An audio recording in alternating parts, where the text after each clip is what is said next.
clasificación realmente un poco arbitraria de macro y microalgas, ¿verdad? Las macro, a lo mejor por ahí traigo adelante un ejemplo, pues a ver, a lo mejor de que sean así como conocidas por ustedes, ¿conocen alguna macroalga o han oído hablar de alguna macroalga?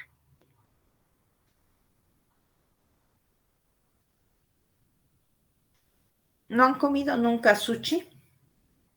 Sí.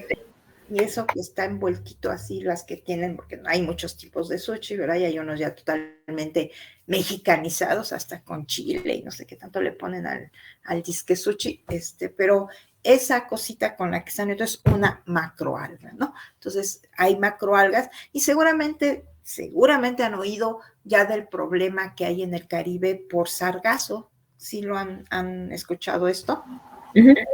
Sí, bueno, pues entonces esa sería otro ejemplo de macroalga. Aquí hay esta clasificación un poquito artificial de que dentro de los mismos grupos puede haber organismos microscópicos, ¿sí?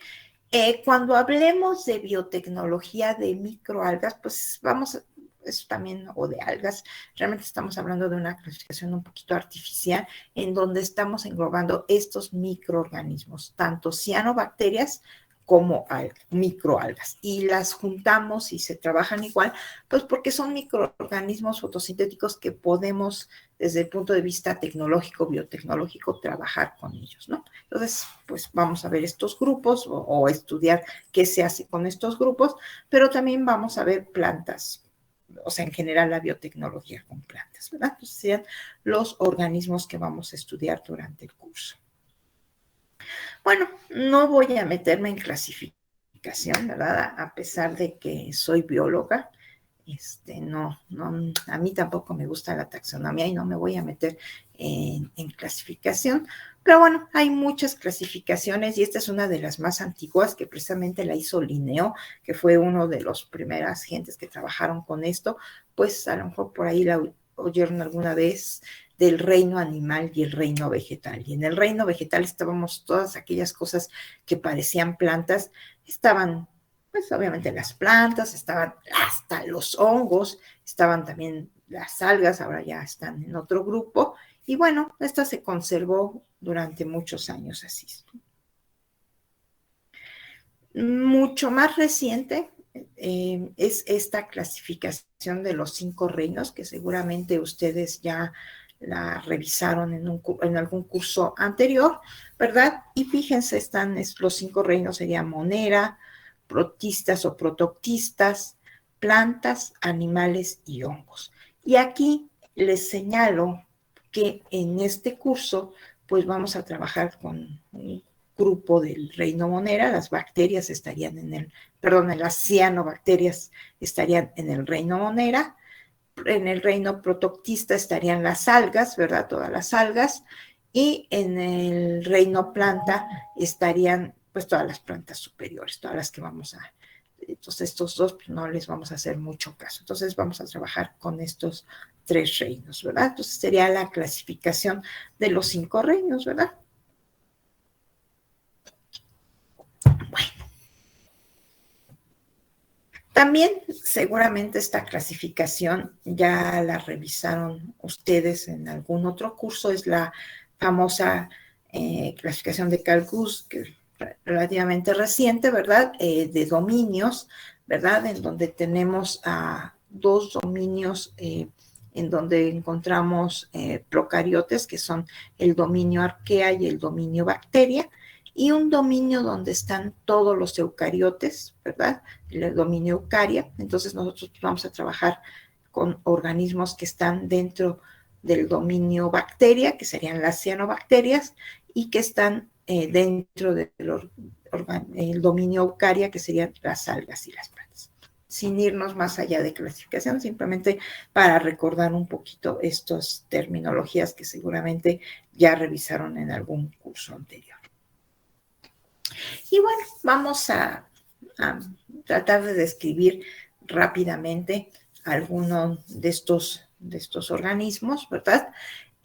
Bueno, dentro de las cianobacterias, ¿verdad? Hay muchos tipos de morfologías, podríamos hablar. una cosa que las agrupa, ¿verdad? Es que son células procariotas, ¿verdad? ¿Qué características así bien generales me podrían decir ustedes cuando si yo describo a un procariote? ¿Qué cosa es que son característicos de estos grupos? Que carecen de núcleo. Que carecen de núcleo. Uh-huh. ¿Qué más? Pocos organelos. A ver, perdón. Otra vez. Pocos organelos. ¿Pocos o ninguno? Pocos. A ver, ¿qué organelo? ¿Estamos de acuerdo? Bueno, ninguno. Sí, rápidamente le corrijo. Pues no, ¿verdad? No tienen. O sea, la característica de estos organismos es que no hay organelos como tal, ¿sí? Híjoles, déjenme buscar una cosa. No la incluí ahí, pero yo creo que sí sería sano que de una vez la viéramos para que vieran, para recordar. Esto seguramente ya lo vieron por ahí. Perdón que me ponga yo aquí. Ahora sí, perdón, que lo tenía en otra presentación y realmente no era para ustedes, pero bueno, pues no está de más enseñárselos. Ahora déjenme compartir. Sí, pues esta es la diferencia, ¿verdad?, entre un eucariote y un procariote. Sí lo están viendo, ¿verdad, chicos? Sí. Sí, bueno, pues ahí están una célula eucariote contra una procariote, ¿verdad? Y pues ahí en el eucariote claramente vemos organelos y en la procariote no. Y pues aquí hay una tablita, esto lo deben de saber, pero simplemente para recordar algunas cosas, pues aquí hay ausencia de organelos y aquí sí tenemos en eucariotes. Entonces acuérdense, en este curso solo vamos a hablar como un grupo procariote que serían las cianobacterias y los otros grupos que vamos a trabajar pues son eucariotes, ¿verdad? Acá tienen, fíjense, pared de péptidoglicano. Las cianobacterias también tienen una pared de péptidoglicano, son similares a una bacteria gram negativa, ¿verdad? Y en eucariotes pueden o no tener pared celular. A ver, chicos, ¿qué organismos, qué eucariotes tendrían pared? A ver, denme ejemplos y otros que no tengan pared. Pues la célula vegetal tiene pared celular. Exacto, la célula vegetal. ¿Y otro que no tenga pared? Todas las células animales. Uh-huh. Las células animales. ¿Algún otro que recuerden eucariote que tenga pared celular? ¿Los hongos? Los hongos, muy bien, sí.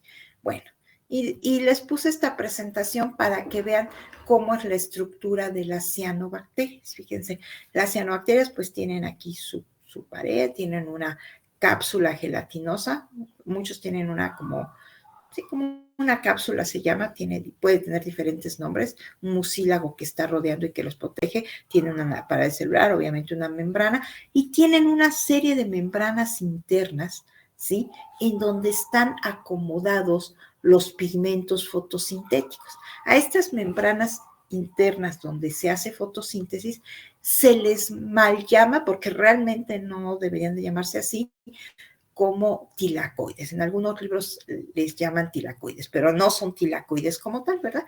Pero aquí estaría haciéndose precisamente el proceso fotosintético en estas cianobacterias. Acuérdense que son los primeros organismos que están haciendo este proceso. Y aquí nada más es la última que les comparto de esta presentación. Vean cómo es una célula, es una anavena, es una de las tantas cianobacterias. Se ve muy claro, ¿verdad? Aquí ya es una imagen a microscopio. Fíjense estas membranitas internas, que es precisamente donde se está haciendo el proceso fotosintético. Y aquí tienen estas cianobacterias, tienen pigmentos muy particulares que se los vamos a revisar ampliamente, De hecho, cuando si llegan a estar en el laboratorio, pues vamos a hacer una extracción de este tipo de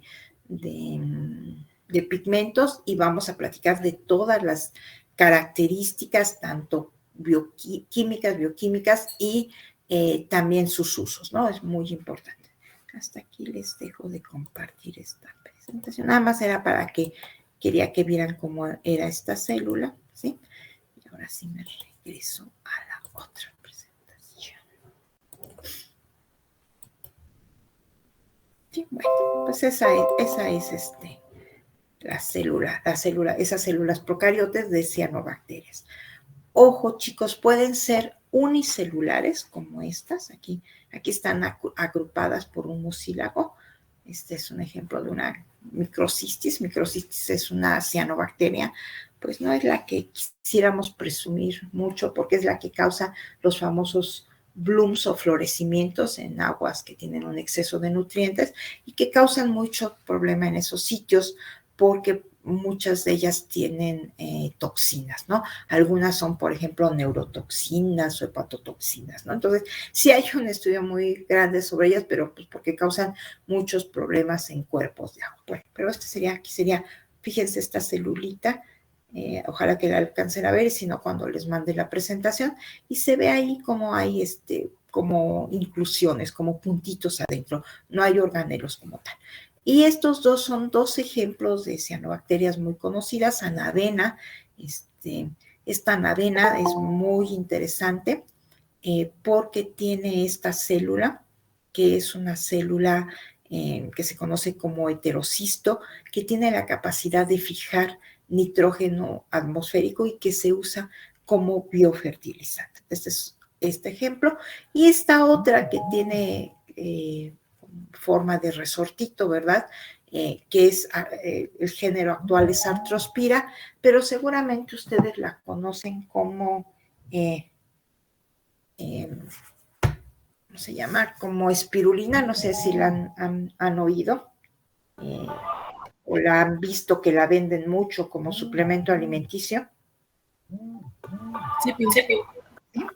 Bueno, pues precisamente esta Arthrospira, pues vamos a hablar ampliamente de ella, es una de las que más se usan en cuestiones de biotecnología, se extraen muchos bioproductos a partir de ella o se cultiva masivamente porque se vende como suplemento alimenticio, ¿verdad? Entonces son algunos ejemplos de cianobacterias, otra vez les repito, pueden haber unicelulares o filamentosas, ¿verdad? Pues ya habíamos visto sus características, núcleo ausente, ribosomas sacroicoides más pequeños que los eucariotes, con pared de peptidoglicana, estas se les considera unas gram negativas, autótrofos, ¿verdad? Esa es una característica importante, hacen una fotosíntesis, ya lo habíamos mencionado, oxigénica, les digo que son las que cambian al aparecer ellas hablando en términos evolutivos, pues cambian completamente la atmósfera del planeta, ¿verdad? Tienen pigmentos de los que vamos a hablar y por eso se explotan mucho, tienen clorofila A, tienen una serie de carotenoides que después vamos a platicar cuáles son estos pigmentos, para qué se utilizan, y las ficobiliproteínas. Las ficobiliproteínas les dan ese color verde azuloso tan característico de ellas, y por lo cual se han explotado también mucho, y al tener ese color verde azuloso, pues antiguamente cuando pues, no se habían visto que eran células procariotas, pues se hablaba de ellas como algas azul verdes, así que a lo mejor en algún librito viejito, pues las van a encontrar como algas azul verdes. Realmente debe ser un libro muy, muy viejo, porque a partir hay un artículo original del Instituto Pasteur, donde se inicia la colección de estos organismos. El artículo, fíjense, es de 79, pues ya bastante viejito, y ahí pues hay es un artículo muy interesante, en donde ya dicen, no, pues estas son bacterias, se incorporan muchos de los géneros que habían dispersos en muchas colecciones de muchos países, se incorporan a la colección del Instituto Pasteur y dicen, no, pues estas son procariotes, son bacterias, y bueno, pues ya se les declara oficialmente como otro tipo de bacterias, ¿verdad? Bueno, esas son las características de estos organismos. Y bueno, aquí para qué se han usado, pues para extracción de muchos bioproductos, pigmentos, estos que les decía, básicamente carotenos y ficobiliproteínas, y vamos a ver, les decía yo más adelante, cómo, pues, por qué son importantes estos pigmentos, exopolisacáridos, se usan como, bueno, aquí adelante dice como biofertilizantes, ¿verdad? Vamos a ver que tienen muchos usos y también como alimento para humanos y animales. Pues aquí, fíjense, y en esta propaganda, así se vende como polvito. ¿Ninguno de ustedes la ha consumido o sabe de alguien que la consuma? ¿No? Se vende en estas, pues en bolsitas, ya sea en polvito o en capsulitas, encapsulada, y realmente es una fuente de proteínas bastante buena, ¿verdad? Se comercializa mucho. Si van a estas tiendas donde venden cuestiones como de naturismo o estas famosas tiendas de GNC donde venden suplementos alimenticios, van a encontrar que venden. Aquí fíjense con un errorzote, porque dice alga espirulina, ¿no? Generalmente la gente que la consume, la cultiva y todo eso, pues todavía le sigue diciendo que es alga, pero por favor ustedes no vayan a caer en ese error. Y aquí les pongo este ejemplo, esta es una foto histórica, esto ya no existe, era el famoso caracol de Texcoco, ¿verdad? Aquí se cultivaba masivamente esta cianobacteria, se producían toneladas, ¿verdad? Era una planta, era la famosa planta Sosa Texcoco, era donde precisamente se cultivaba, y les digo, se exportaba, se cerró esta planta de hace ya muchísimos años, yo creo que, si no mal recuerdo, mediados, fines de los 80, y bueno, pues ya no se produce aquí. Hay pequeños productores en México, pero esta sí era una planta bastante grande, y esta planta está por la zona de Catepec, ahí por donde está este centro comercial de las Américas, más o menos por esa zona estaba esta planta de cultivo de espirulina, ¿verdad? Es una foto histórica, pues porque esto ya no existe. Bueno, esas son cosas en las que se usan estos organismos y que vamos a estudiar ampliamente en el curso. Bueno, las algas, ¿verdad? Las algas, aquí se las pongo porque es un nombre realmente pues muy genérico en el que se agrupan un montón de cosas, ¿verdad? Todas son células eucariotes, pueden ser o pluricelulares, todas hacen una fotosíntesis oxigénica, ¿verdad? Tienen diferentes tipos de clorofilas, ¿verdad? También tienen una gran variedad de carotenoides, de hecho eso le da las diferentes coloraciones, ¿verdad? Y algunas de ellas presentan ficobiliproteínas. Y la característica es que no forman ni tejidos ni órganos. Estas serían ejemplos de microalgas que seguramente vamos a estudiar cómo se cultivan y qué se extraen de ellas, ¿verdad? Aquí estas muy bonitas que son las diatomeas. Aquí está que es clamidomonas, también una célula muy bonita en forma de perita. Si logran observar aquí, pues tienen flagelos. Aquí está que en forma circular que se puede apreciar el cloroplasto y el núcleo. Esta es clorela, esto es lo que conoceríamos como microalgas, y aquí les pongo el ejemplo de una macro. No vamos a estudiar en este curso las macroalgas, su cultivo es totalmente diferente, pero este es el famoso sargazo, nada más se los puse pues para que lo conozcan, ¿verdad? Y bueno, ¿para qué? Pues una gran cantidad de bioproductos, pigmentos, ácidos grasos bien importantes, pues pueden usarse como suplemento alimenticio o incorporarse a la dieta animal en cuestiones de acuacultura, por eso es bien importante el cultivo de estos. también una gran cantidad de polisacáridos. En microalgas no hay tanto, pero pues, simplemente el agar que se usa para los medios de cultivo, pues proviene, se extrae de algas. Muchos de estos productos que se usan para hacer estas soluciones tipo gel, por ejemplo, la carragenina, pues también procede de una macroalga, ¿verdad? También muchos de estos se han usado como biocombustibles, ¿verdad? También vamos a ver esto, como alimento para animales, básicamente en cuestiones de acuacultura. Y también hay toda una cosa muy interesante que vamos a estudiar sobre su uso en bioremediación, o sea, en tratamiento de residuales. Aquí, unas maneras muy sofisticadas, aquí un cultivo relativamente tradicional, aquí en tubitos, cultivándose masivamente. Vamos a ver pues muchos ejemplos de cómo se cultiva masivamente. Y pues aquí unas cuestiones locas, medio futuristas, algunas ya que se están usando, en vez de hacer muros verdes, sí, seguramente han visto ustedes en la ciudad muros verdes que se hacen con plantas, pues también en otras ciudades se están haciendo muros verdes con microalgas, básicamente para producción de biomasa y para captar CO2, sobre todo en las ciudades, ¿no? Entonces aquí diseños de cómo hacer estos muros verdes con microalgas, ¿verdad? Algunos ejemplos entonces de su uso de estos organismos y ya más adelante platicaremos de muchos de ellos. Y bueno, las plantas, ¿verdad? Las plantas, pues, hay una gran variedad, son todas ya eucariotes, todas ya son pluricelulares, son obviamente fotosintéticos oxigénicos, también tienen aquí, todas tienen clorofila A y B y diferentes carotenoides que también vamos a platicar, y pues ya tienen una pared celular que vamos a platicar de ella y además también los usos de ellas. Aquí les pongo algunos ejemplos clásicos, pues una orquídea, que son plantas muy bonitas, una gran variedad de cactáceas, los pinos, ¿verdad? Aquí varios ejemplos de las plantas más conocidas, ¿verdad? Y bueno, aquí una expresión de género.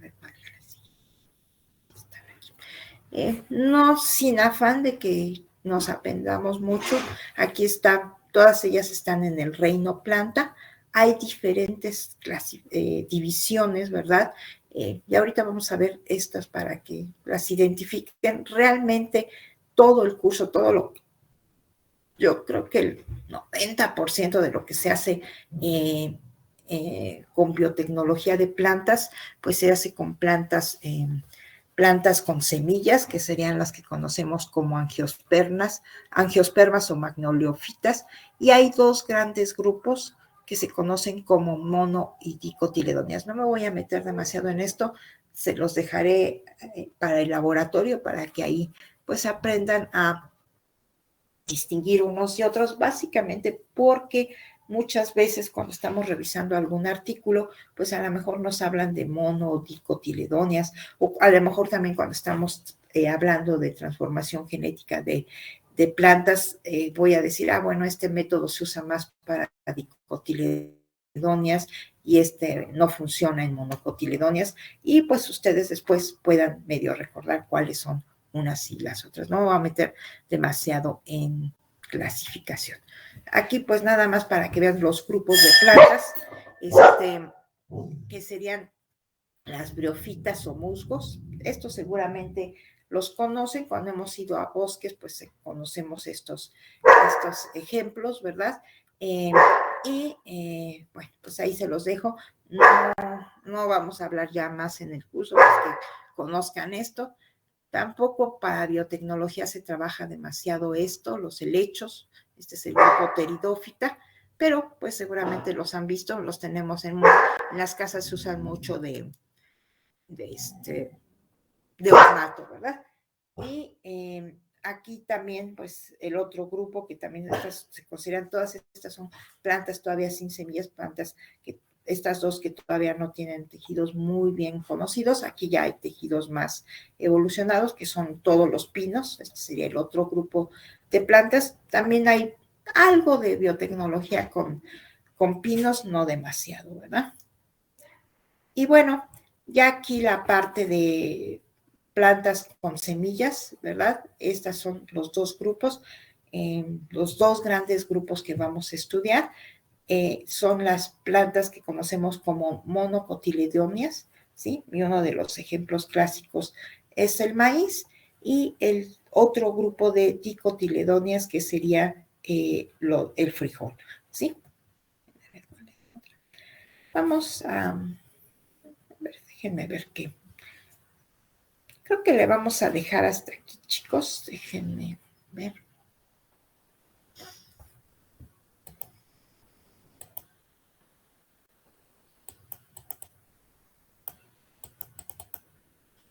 Bueno, muy rápido, ¿sí? Mucho esto de morfología no me gusta, pero sí es importante algunos de estos términos porque, por ejemplo, ahí, ya no me acuerdo, acuérdenme, creo que era el de Jatropa, ¿no, Marina? Que era con quién sabe qué técnica. Era ginogénesis Sí, y ¿verdad? es Jatropha curcas. Sí. Entonces, estaban sembrando toda la parte femenina, que es el gineceo, ¿sí? Entonces, si se los voy a subir toda la presentación, lo vamos a ver mucho mejor en la parte de laboratorio, pero, por ejemplo, cuando se habla que se siembra todo el gineceo, pues es toda esta parte femenina. Y, por ejemplo, aquí dentro de la parte femenina, pues hay gentes que usan para cultivo de tejidos óvulos, pueden usar todo el gineceo, que sería toda esta parte, o solo los óvulos, dependiendo. O hay autores que usan, por ejemplo, exclusivamente la parte de antera, o sea, el filamento donde está los estambres, entonces se los dejo, o hay gente que, fíjense, usan todo la parte floral, o sea, la flor que todavía no se ha abierto, eso lo usan como para iniciar un cultivo. Entonces, por eso es importante que tengan estas diferentes partes de la planta, ¿no? Aquí, pues, ejemplos de raíz, ¿verdad? Aquí la diferencia entre mono y dico, ¿verdad? Esto lo van a ver más ampliamente en el laboratorio, fíjense, y dos ejemplos clásicos, pues aquí las cebollitas de cambray, o que es un poro, ¿verdad? Vean cómo son estas raíces en las monos, vean que son todas de un mismo tamaño, ¿no? Entonces, por ahí, recuerden y que serían dicotiledóneas, aquí el ejemplo de una espinaca y del cilantro, ahora sí, para que aprendan a reconocer el cilantro, vean cómo hay una raíz principal en las dicotiledóneas y pequeñas raicillas que están saliendo aquí, ¿verdad? Entonces, aquí la diferencia en raíz en estas dos plantas. Aquí otra vez, esta de mono, y esta que es una zanahoria, que sería dicotiledónea, ¿verdad? Aquí tallos, no me voy a meter mucho en la diferencia, solo les vamos a pedir que se aprendan, fíjense, esta zona es donde están saliendo las ramitas o las hojitas y se llama nudo. Y la zona entre nudo y nudo sería el entrenudo. Esto es importante cuando vayamos a hacer lo de micropropagación, porque lo que generalmente usamos, si estamos usando tallo, es esta zona que tiene el nudo, porque esta es una zona que tiene un tejido que es más fácil de que pueda regenerarse. Vamos a platicar más adelante de eso, ¿verdad? De todas maneras, todo este material se los voy a dejar por ahí. Aquí, fíjense, este es el ejemplo de un bambú, y vean cómo aquí del nudo está saliendo una ramita, igual aquí en esta otra plantita, que esta sería una dico, pues igual aquí está saliendo una hojita, ¿no? Entonces, estas zonas son las que nosotros seleccionamos si estamos trabajando con tallo para poder propagar una planta.